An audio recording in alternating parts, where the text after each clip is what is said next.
Avant de commencer la vidéo, je vais demander un truc que j'ai jamais demandé. Si vous appréciez ce que je fais, mettez un pouce et un commentaire sous la vidéo. Ça fait toujours plaisir et puis mine de rien, c'est très motivant. Et de temps en temps, la motivation, ça fait pas de mal. Nous sommes au mois de mai et au mois de mai, c'est un mois très joli. C'est là où beaucoup de fleurs sont en fleurs. Et je me baladais dans la forêt et puis j'aperçois les fleurs qu'on voit assez souvent, des boutons d'or. Et les boutons d'or, je me suis dit tiens, c'est vraiment joli ces fleurs-là, on dirait des étoiles quand on les voit au loin. Et puis ça m'a donné l'idée d'en faire un tableau. Je me dis que je vais refaire la carte céleste des constellations, mais avec des boutons d'or. Et puis je me dis que c'est cool, ça fait lien avec la grosse toile que je suis en train de faire, où je veux montrer l'immensité du monde. Et ben là, l'immensité de la nature, elle serait bien mise en parallèle avec l'immensité du cosmos. Donc je me dis que ça fait sens de faire ça, comme si je faisais une série de toiles en quelque sorte. Et je voudrais aussi montrer que l'inspiration, ça peut venir un peu de n'importe quoi, de partout, sans forcément chercher à être inspiré. Donc je vais expliquer comment je vais construire cette toile et ce qui m'a inspiré. Donc je continue à parler du processus créatif, mais le processus créatif, c'est pour moi pas quelque chose qui est bien défini pour un tableau. C'est ce qui se passe tout le long de la vie. Donc en fait les tableaux que je vais faire, ils vont avoir un lien, ils vont s'inspirer les uns des autres. Donc le processus créatif, il est tout le temps, tout le long comme ça, le long de la vie, tout est lié quelque part. Donc il n'y aura pas vraiment de fin. Le processus créatif n'a pas vraiment de finitude. Sauf quand tu meurs peut-être. Et encore, peut-être que quand tu meurs, tu inspires ceux d'après. Et là, je vais montrer qu'on peut mixer plein de trucs qui n'ont rien à voir pour créer des choses. Là, je vais parler d'un jeu de cartes que j'aime beaucoup, qui s'appelle Mindbug. Donc ça n'a rien à voir avec la peinture. Mais il y a des cartes dans le jeu que j'ai trouvé très beaux, très jolies. Et ces cartes ont du violet sur elles. Et je les ai trouvées vraiment bien colorées, bien colorées. J'ai trouvé le violet joli. Et ça m'a donné envie de travailler la couleur du violet. Et ça tombe bien parce que le jaune des boutons d'or, le jaune, c'est la complémentaire du violet. Donc j'ai envie d'ajouter du violet dans mon tableau. Alors pour cela, je vais peindre d'autres fleurs qui sont violettes. Et on a les fleurs du trèfle qui sont violettes. Et ça tombe bien, ça fait sens, puisque les trèfles fleurissent à la même période que les boutons d'or. Donc c'est cohérent, si je les mets tous les deux dans le même tableau. Donc je me dis que je pourrais représenter les étoiles par les boutons d'or. Et puis peut-être, pour faire le système solaire, faire des trèfles, des fleurs de trèfle. Comme ça, on aurait les deux couleurs complémentaires. Donc je suis parti dans la forêt pour faire le plein d'images, encore une fois, de boutons d'or et de trèfle. Donc vous voyez, la créativité, ça vient de tout et n'importe quoi. Là, grâce à un jeu de cartes, ça n'a rien à voir avec la peinture, ça m'a donné envie de peindre, de faire du violet avec. Et là, ce que vous voyez, ça se passe après mon avancement sur la grande toile, mais dans le montage, je vais le mettre avant, parce que j'ai envie que la grosse toile, ce soit mon fil rouge au fil des épisodes. Donc je mettrai les petits trucs de création avant, les plus petits trucs, et à la fin, à chaque fois, je mettrai ce que j'ai fait sur la grande toile. Voilà, ça me sert de fil rouge. Maintenant que j'ai toutes les images qu'il me faut, je rentre à l'atelier pour commencer à faire le fond de mon tableau. Donc j'ai décidé de faire un fond violet aussi, donc j'utilise un rouge et un bleu que je vais mélanger, avec un diluant brillant, parce que j'aime bien quand le tableau brille. Je préfère faire un fond violet parce que c'est la couleur complémentaire du jaune, donc des boutons d'or, et ça va bien faire ressortir les boutons d'or. Comme c'est de la végétation, je pourrais me dire que je vais faire un fond vert, mais la couleur complémentaire du vert c'est le rouge, et là il n'y aura pas vraiment de rouge, donc j'ai pas envie de faire ressortir la végétation. D'autant plus que là, ma végétation aura une note plutôt bleutée. Et le bleu, ça se rapproche du violet, donc ça peut être aussi complémentaire du jaune. Donc je pense que faire un fond violet et bleu, ça colle, ça matche bien. Ensuite, je commence à dessiner pour l'arrière-fond des tiges de l'herbe que je fais en bleu. Et puis je vais les recouvrir plus tard avec de l'herbe, de l'herbage qui tend plus vers le vert, mais toujours avec des teintes bleutées.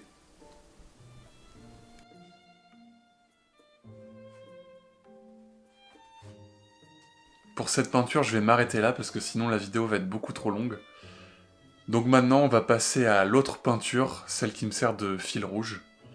Donc là, ce qui va suivre, c'est des images qui se sont passées il y a déjà quelques jours. Allez, le plus dur, c'est de s'y mettre, c'est de commencer. Parce que ça doit faire peut-être un mois. Ouais, un mois que j'ai pas touché à un pinceau.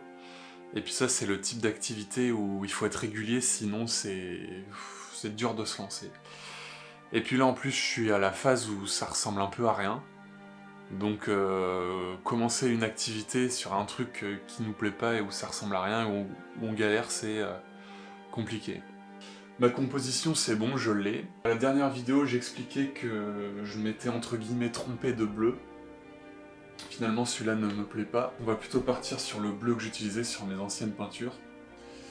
Et là, je vais commencer par le fond.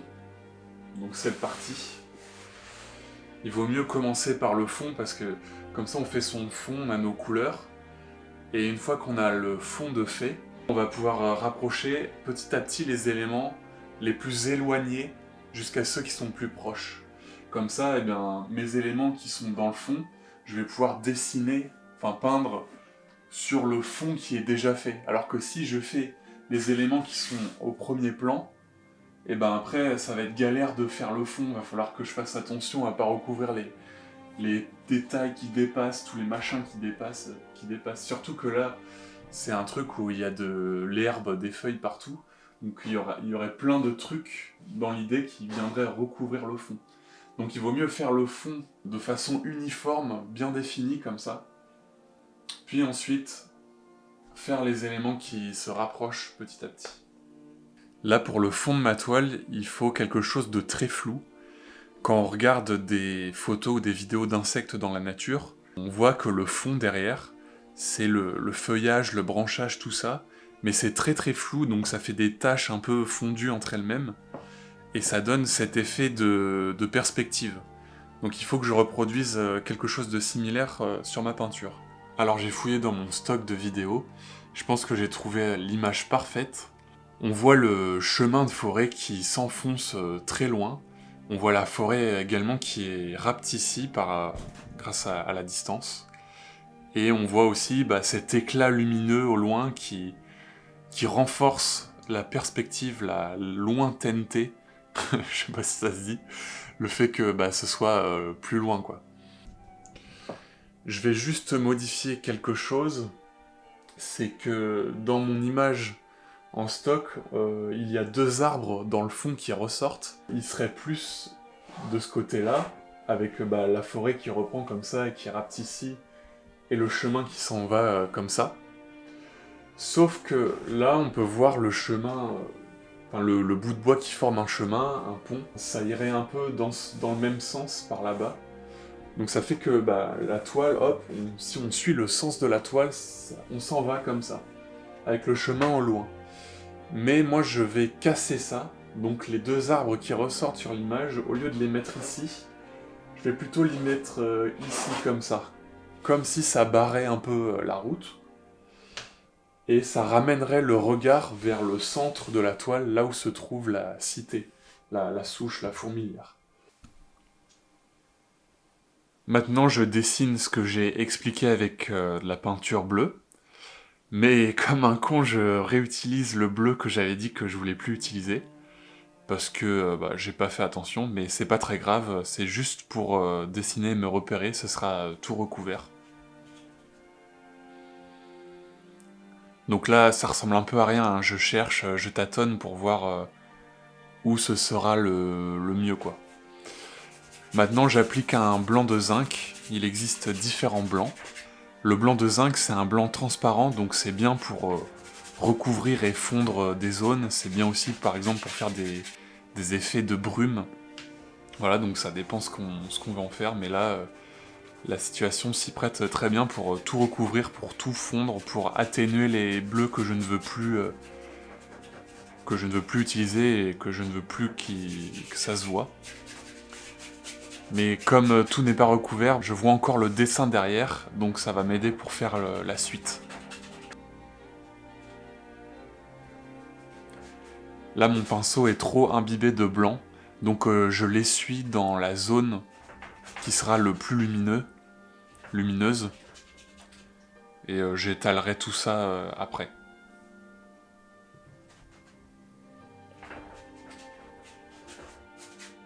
Bon, je suis dépendant de la météo, parce que j'ai juste un Velux, alors dès qu'il se met à pleuvoir et qu'il y a un gros nuage, ben on voit rien du tout. Donc on va attendre que le gros nuage passe. Les nuages ne s'en vont pas. Vous, ça se voit pas trop à la caméra, quoique les contrastes sont assez... Bon bref. Je vais avancer quand même, tant pis. Parce que de toute façon, il pleut toute la semaine, alors... si j'attends les conditions optimales à chaque fois, j'avancerai jamais. Donc on va reprendre. En parlant de conditions optimales, je comprends que la plupart des gens qui travaillent ne soient pas si créatifs. Parce que moi, par exemple, j'ai besoin d'un certain nombre de jours pour pouvoir réenclencher le processus créatif. Je dirais qu'il me faut 3 ou 4 jours de libre où j'ai rien de prévu.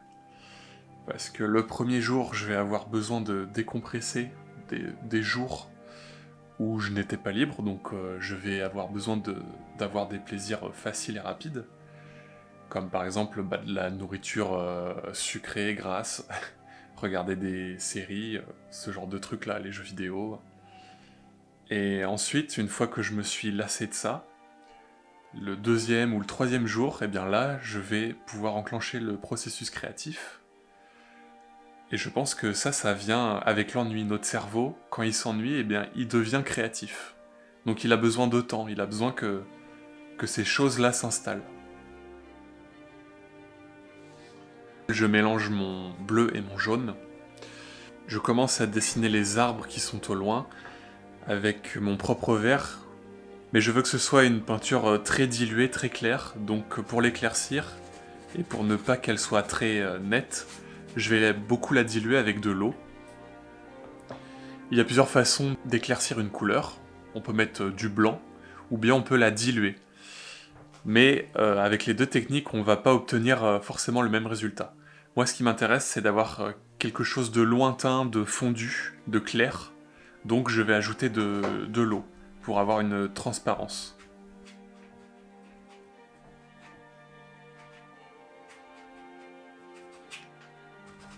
Pour faire mon ciel, j'utilise un mélange d'ocre jaune et de blanc.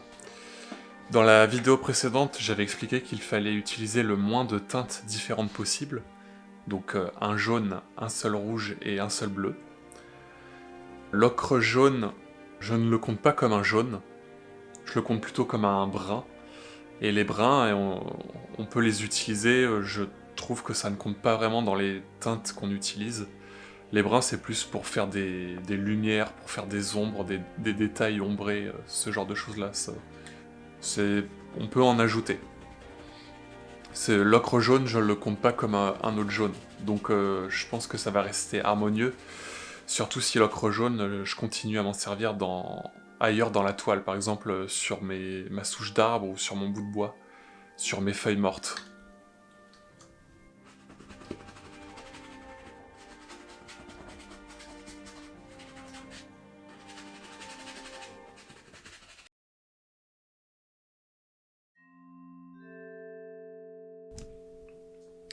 Allez, là on est le lendemain. Hier, j'avais plus de batterie sur la caméra donc je pouvais pas filmer, mais j'ai malgré tout continué à avancer. J'ai fait plein de modifications avec du bleu très clair et de l'ocre très clair. Pour essayer de donner un effet de profondeur, j'ai fait des arbres avec un mélange pareil de bleu et de marron, le tout très très dilué pour que ça donne un peu une sensation de flou. Et puis là, on a les arbres qui vont par là, comme j'avais dit que je ferais, pour essayer de casser la ligne comme ça qui va par là, pour essayer de ramener le regard vers le centre. Donc là, on va continuer. Je suis en train de faire des points pour faire comme des feuilles, et puis pareil, les estomper pour les rendre un peu flous.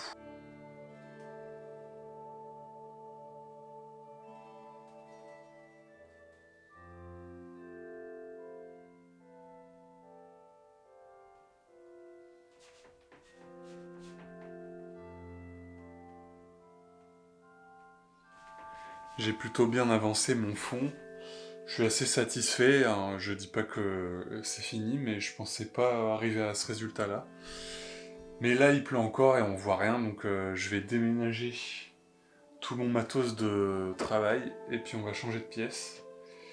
Et puis comme mon atelier, c'est un endroit assez restreint, puis c'est une toile assez grande, donc j'ai besoin de recul et d'espace pour avoir une meilleure vision, pour prendre du recul tout simplement. Donc on va aller dans un endroit plus spacieux. C'est parti pour déménager tout ça.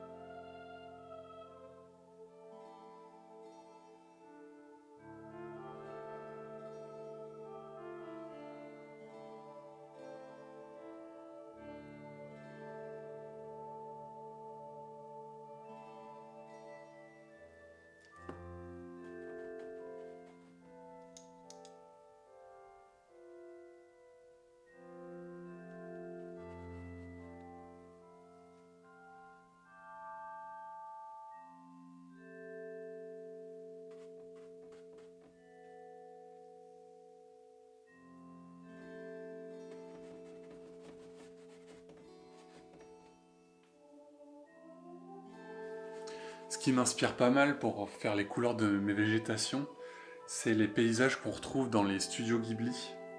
Alors je dis pas que je fais pareil, mais j'ai remarqué que on retrouve beaucoup de bleu dans ces végétations, soit du bleu clair dans les paysages lointains, soit du bleu très foncé dans les ombres, les végétations proches. Et je trouve que ça donne un rendu très coloré, très joli. On peut voir sur cette ancienne peinture que j'ai faite un petit moment qu'il n'y a pas assez de bleu, ça manque de relief à cause de ça. Il ne faut pas hésiter à ajouter des touches de bleu pur dans la végétation. On pourrait se dire comme ça que la végétation c'est vert, mais non, on peut ajouter des nuances de couleurs comme ça qui vont venir ajouter du relief à notre peinture.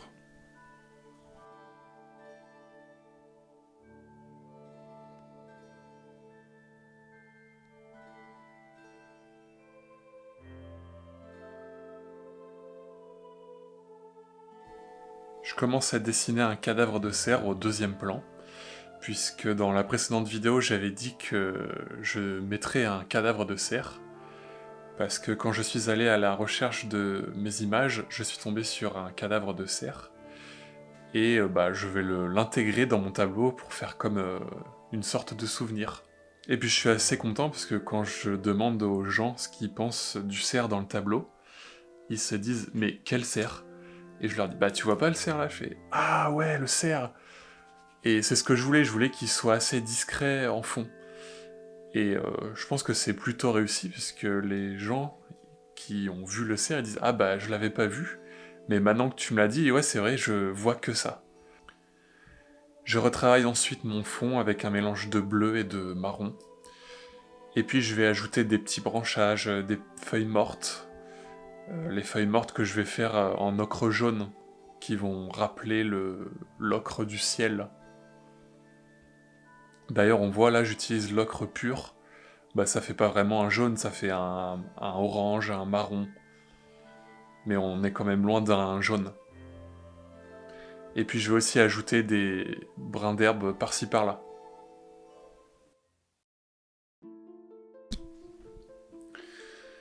Allez, 3e jour de peinture consécutif. Je vais tenter de m'attaquer à la souche d'arbre, ici. C'est loin d'être terminé tout ce que j'ai fait là au niveau du cerf. Peut-être que le cerf, il est trop petit par rapport à la perspective et tout, mais peut-être pas, on va voir. C'est la difficulté, je trouve, quand on a tendance à peindre des insectes, enfin à l'échelle des insectes. C'est difficile de mettre à l'échelle le reste. Donc on va voir ce que ça donne. Mais pour l'instant, je suis assez content de ce que j'ai fait. Je pensais pas arriver à ça.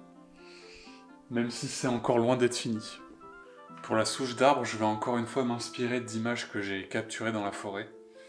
Et je pense avoir trouvé la souche parfaite qui fait à la fois montagne, à la fois cité, village.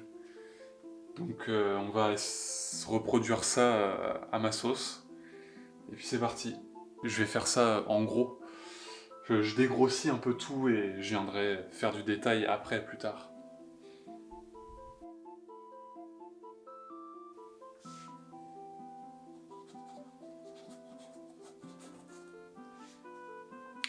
Là, je mets du bleu foncé, dans l'intérieur de l'arbre, dans la cité. Ça rajoute peut-être un effet voileux, un côté mystérieux. Alors que sur la façade, on va dire, là ça va être plus marron, même si en contrebas je vais rajouter des touches de bleu. Mais c'est plus à l'intérieur qu'il y aura le bleu, pour faire comme un voile mystérieux. De toute façon, à la fin, je rajouterai des voiles un peu bleutés, mystérieux par-ci par-là, pour que ça fasse une espèce de brume. Ça donne comme ça des effets de perspective.